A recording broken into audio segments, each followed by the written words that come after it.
everybody, welcome back to Off the Wall. My name is Mike. And I'm Sol. And today we are going to review the latest episode from Obi-Wan Kenobi, episode 5, part 5, whatever you want to call it. I really like this episode.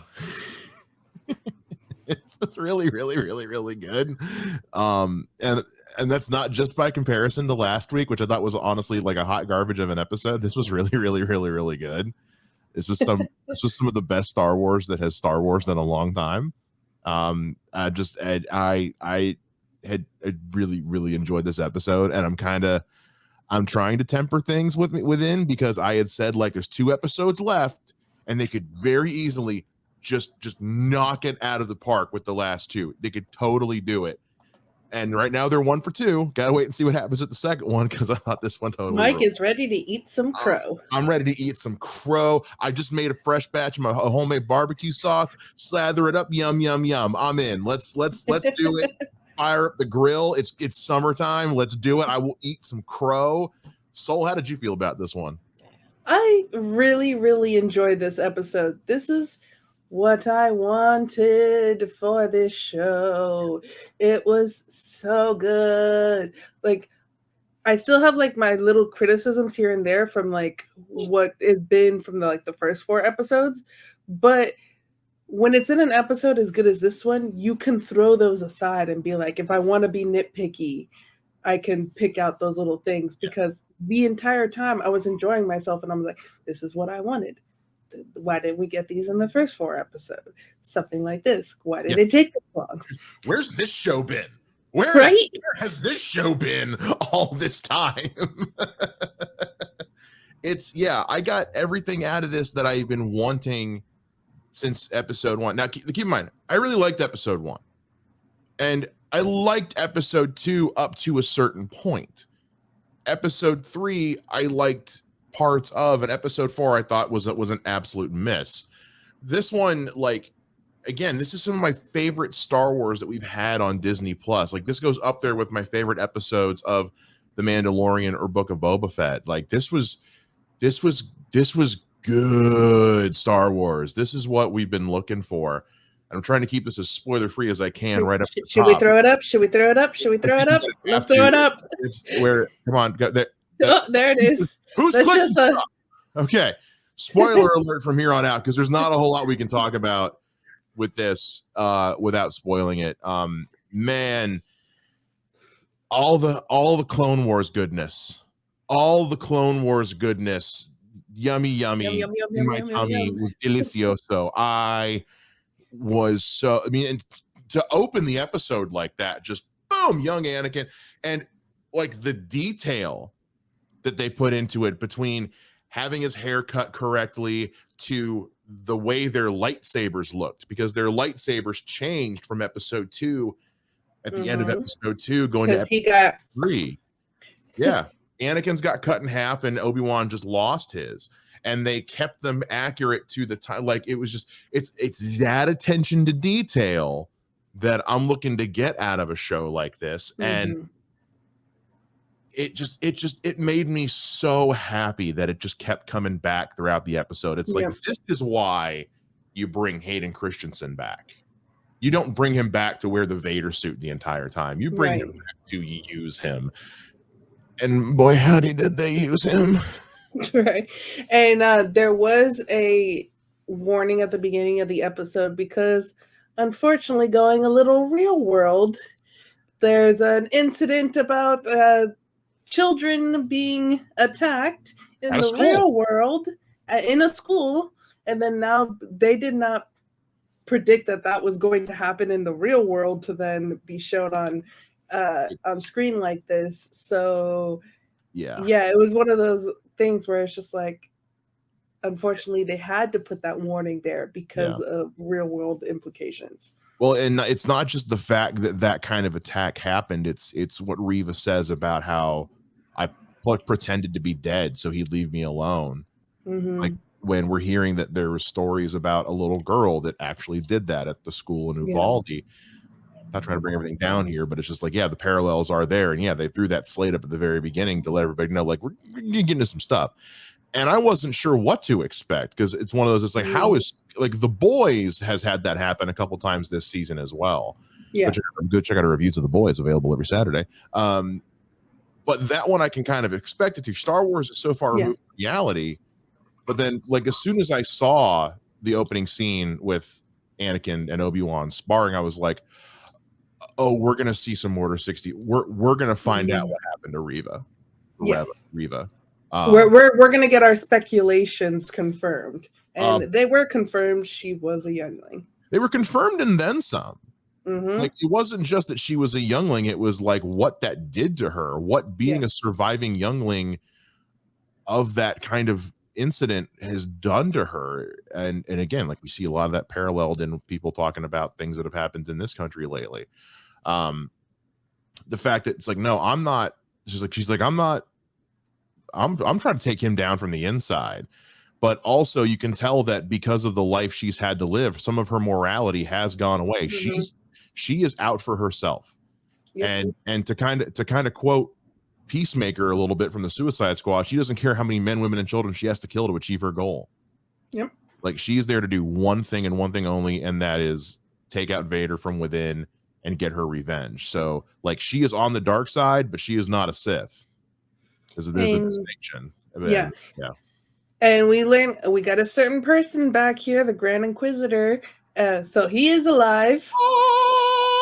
But he says the words, funny how revenge can keep a person alive. And I think revenge is what kept Reva alive, because we kind of get implied with that awesome duel that she has with Darth Vader, that Darth Vader's just playing with her, that she did get stabbed with a lightsaber. And why are all these people that getting stabbed with a lightsaber? I guess their revenge is keeping them alive, and I guess Qui-Gon did not have any revenge in him. That's what killed him.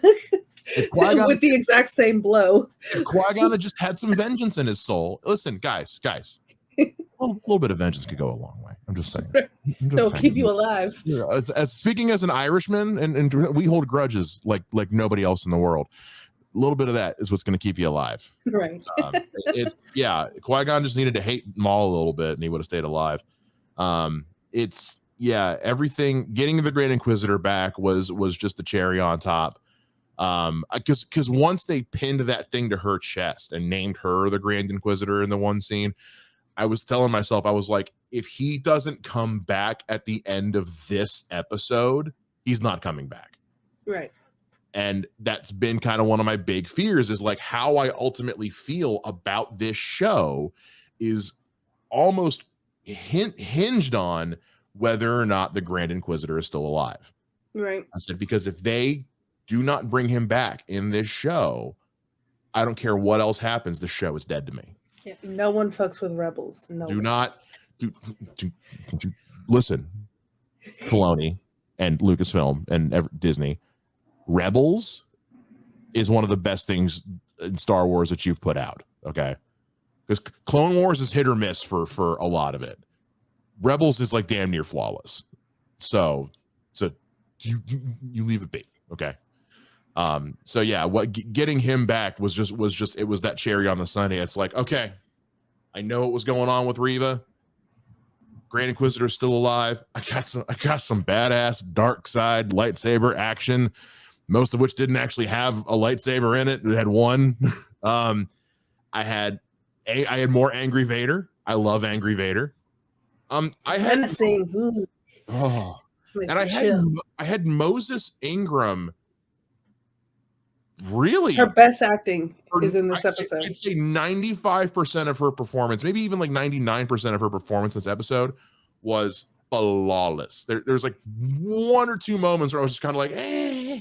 When she yells fire, I was like, that part didn't bug and me. then like it's what we've been speaking to this whole time. It's when she has that anger in her voice and she's yelling is when her performance is not good. But those quiet moments, her moments with Obi-Wan, where she's speaking quietly, when she's speaking to what happened to her, like those are the moments where I'm like, where has this acting been this entire season? If you were like this from the beginning, like it would have been so much better, because she was, in telling her own story, becoming a little bit more intimidating, because look at what she did Yeah. to achieve where she is now, like on her own. So it's kind of like one of those things of maybe not getting her story soon enough. Maybe it's the director, maybe it's the script. Who knows why in those first 4 episodes she's just not menacing, especially when she's being loud and angry. Yeah. Then in this episode, I was like, this is some of her best acting so far in this series. I agree. The one time her shouting fire didn't really bug me one way. There's not a lot of great ways to yell the line fire and be Yeah. convincing. It's kind of a stupid line of dialogue. Where she, I think, did really well with her raw anger was when she was going after Vader, because Yeah. then she was putting physical acting in behind it, and I think that helped guide it to where it needed to be. Because when you're just like, when your job is just to stand still and be angry and intimidating, that's really hard to do. It's really hard to do, especially in a visual medium. So And having especially when you're loud too. yeah, because the minute you get above a certain volume, it's harder to convey that. Some people can do it fantastically. I'm not saying it can't be done. Just it's just more difficult to do from an acting standpoint. But when she was fighting Vader, there was real adrenaline behind that anger, and so it got it to where it needed to be. The only other time I really just wasn't was, and I think the biggest problem with Reva has been her dialogue. Yeah. It's just been bad writing on not on the fault of the act. It's completely with the direction and the writing with her. I think she's just been poorly written. And I got a little worried when in that first scene where she's on the Star Destroyer with Vader, she's like, "It is an honor to be invited onto your ship, Lord Vader." I was like, "Oh, you absolute shut up." Just, and even Vader's like, "I'm not, no, I don't care. Be quiet. No, nobody asked you. Where's Kenobi? Where is he? Like, shut up. No, nobody cares. Oh, you found him? Okay, we'll give you a sticker. Here's your gold star, champ. Like, you get to be class president." And yeah. I don't think I even clocked that moment, because it's like, okay, this is the 5th episode of her. I'm like, oh, it's just gonna be the same thing over again. Let's not be upset about it now. We know what's coming. Yeah. But that's like the one time where that's why, like I say, like, she's like 99% flawless in this episode. That's the one moment where it's kind of like, still not good, but it gets exponentially better from there on out. But that fight she had, we got to dish on this. We got to spill some tea on this fight she has with Vader, because my man just uses the Force for like 75% of the fight. He uses a lightsaber for maybe like 30 seconds, and it's hers. Can we first talk about the Force use of bringing that, like... All right, guys, the ship's getting away. No, it's not. No, it's not. No, come down. Come here. Oh, the door's closed. That's fine. I'll make my own door. There. Now I have a sunroom on the ship. And they get away, and that was the decoy. They get away in their ship. He's just kind of like, "You cheeky fuckers." You know, I can appreciate that. You guys can leave. You know what? Earn that. Good for you. Good for you. Yeah.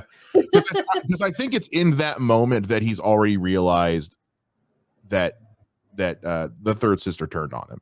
Now, granted, we know that up to all this point, he's known who she actually is, but I still think in that moment, he's kind of like, yeah, no, like, all of my suspicions have been confirmed. No, you're not. No, bitch. No. He's probably like, let me keep an eye on her, because I know that she's a youngling, but maybe she's like me and actually did turn to the dark side, and then we're cool. But that fight, and if we go to the flashbacks of him and Obi-Wan fighting, and Obi-Wan saying, "You're using your anger," and Obi-Wan then still continuing the fight, even though he loses his saber, and it's just Obi-Wan, but then Obi-Wan uses the Force to take the saber, kind of thing.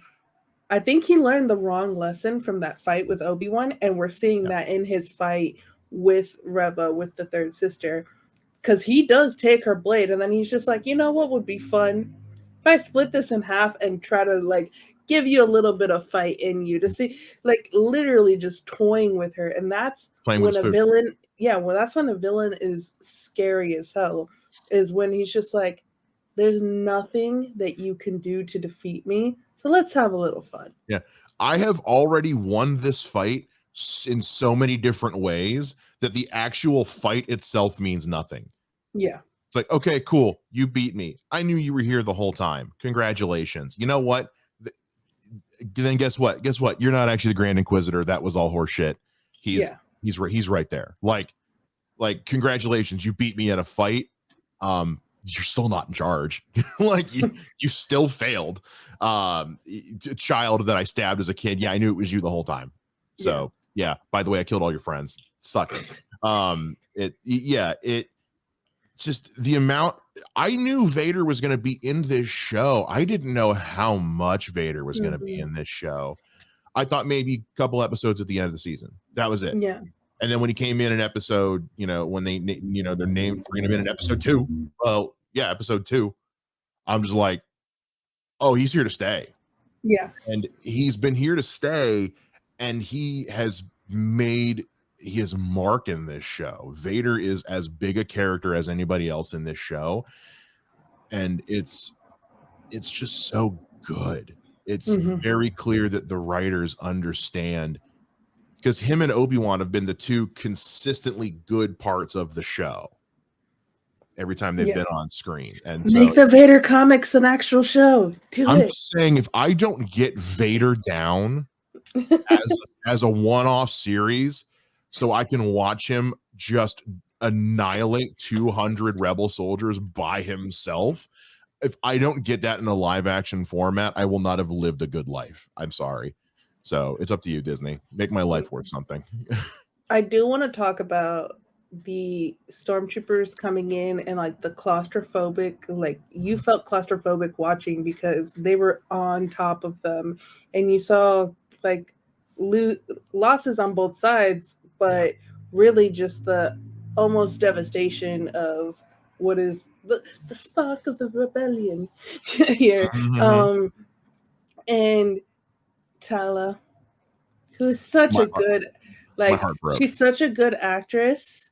Yeah. She, like, I've loved every bit of her in this show, even when, like, she has some wonky stuff to do, which we talked about in the last episode. I was like, I still love her. She's a great actress. Wonderful. Wasn't her. She did not the her fault. She did the best she could with what she had to work with. Exactly.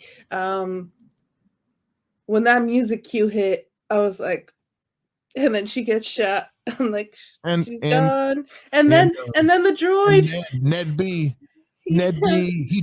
He was like, I'm already gonna die, but I'm gonna try to give you some kind of a chance, and just gonna die shielding you from blaster fire. And it's like this little dude hasn't even just not made a word. He hasn't made a sound. He's just respect droids, people. Respect droids. Droid lives matter. Okay. I'm just saying they do it. And her for a brief moment, I had to go back and rewatch the scene because I blinked at the wrong time or something, because she says to Obi-Wan, "May the Force be with you," and then murks herself. But I blinked when she shot the control panel to close the door. Yeah. I thought she did. When I blinked, I missed the shot. You thought she used the Force? She did with the Force, and that she had been a Jedi all along. And so I was like, wait. Scroll back. Oh, okay. Yeah. She shot the. Okay. It was very quick. It was very quick. Yeah.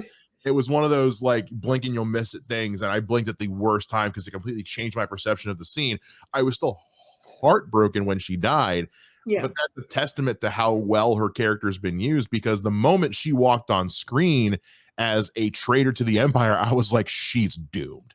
She's not making out of this alive. And we got a little bit of her backstory in this. And it's one of those things of like having the guilt on you. So I think Reva, the third sister, has the guilt of surviving, like has survivor's guilt. She has guilt of she joined the Empire and thinking she's doing one job, finding out that she's doing another job. So she has the guilt of those family on her. Obi-Wan has the guilt of Anakin basically becoming Darth Vader because Anakin was his to watch over. And so I think in this episode, we're just culminizing the theme of guilt and what do you do with that guilt. And I think she had a beautiful line. I wrote it down. Where was it? Tala tells Obi-Wan why she joined the rebels. Some things you can't forget, but you can fight to make them better. Yeah, that was so good. And It was so great. good. It was, yeah. The guilt theme, I hadn't considered that, and that's actually really, really poignant because Tala's got this almost like guilt by association that she's feeling just for being a part of this, and like Obi-Wan feels guilty because he failed. Yeah, and he and when he says like I have failed you, Anakin, like he's not throwing shade in episode 3 when he says that. It's like, no, he did. He absolutely did, and he knows it, and there's nothing he can do about it except just try to keep it going. The only person not really dealing with guilt in any of this is Vader. He's just like, I look cool, and I'm kind of like the number 2 guy in the galaxy. Right. What do I have to feel bad about? Honestly, this episode was so good. Obi-Wan is like at like 90% back. He's almost back all the way. I love seeing Haja. I was like, Kumail Nanjiani, whenever he's on, more Kumail Nanjiani is always a good Put him thing. in everything. Although, put him in everything. I think you need to watch what you drop, dude. Like, make sure you have everything on you, because I don't know what the third sister is going to do with that information. She knows about Luke. We saw little baby Luke at the end. So I don't know if we're going to get baby Luke in the next episode. Probably will for a little bit. But Reva, just because you a youngling and you fought Vader, I still don't trust you. I think one of two things is going to happen.